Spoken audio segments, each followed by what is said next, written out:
বেনাপোলে ৪ KG সোনার বার উদ্ধার করেছে বিজিবি। ঠাকুরগাঁওয়ের সীমান্তে এক বিএসএফ জওয়ানকে আটক করেছে বিজিবি। চাকরির জাতীয়করণ ও পদায়নে বৈষম্য দূরীকরণে দেশের কয়েকটি জেলায় শিক্ষকদের বিক্ষোভ সহ দেশের বিভিন্ন স্থানে ঘটে যাওয়া গুরুত্বপূর্ণ ঘটনা নিয়ে দেখুন সুরাইয়া আক্তারের ডেস্ক রিপোর্ট।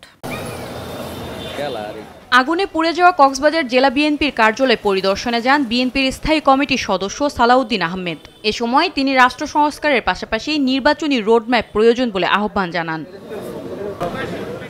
ভারতে পাচারকালে বেনাপোল চেকপোস্ট থেকে 4.5 কেজি ওজনের 19টি সোনার বার সহ এক স্বর্ণ পাচারকারীকে আটক করে বিজিবি।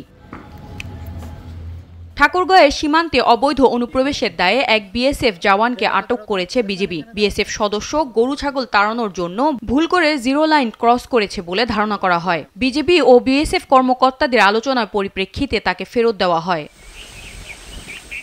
বৈষম্যবিরোধী ছাত্র আন্দোলনে শহীদদের স্মরণ ও আহতদের সুস্থতা কামনায় টাঙ্গাইলের মধুপুরে বিএনপির কার্যালয়ের সামনে দোয়া মাহফিল ও আলোচনা সভা অনুষ্ঠিত হয়। চাকরির জাতীয়করণ ও পদায়নে বৈষম্য দূরীকরণে পটুয়াখালী রাঙ্গাবালী সহ ঠাকুরগাঁও, জয়পুরহাট ও চুয়াডাঙ্গার মানববন্ধন করেছে স্কুল মাদ্রাসার শিক্ষক কর্মচারীরা। একই দাবিতে মানিকগঞ্জে মানববন্ধন ও বিক্ষোভ করেন পিটিআই প্রশিক্ষণার্থীরা। মেহেরপুর কবি নজরুল শিক্ষা মঞ্জিল মাধ্যমিক বিদ্যালয়ে প্রধান শিক্ষকের দুর্নীতির বিরুদ্ধে বিক্ষোভ করায় পুলিশ এনে শিক্ষার্থীদের হেনস্থা করেন জেলা মাধ্যমিক শিক্ষা অফিসার।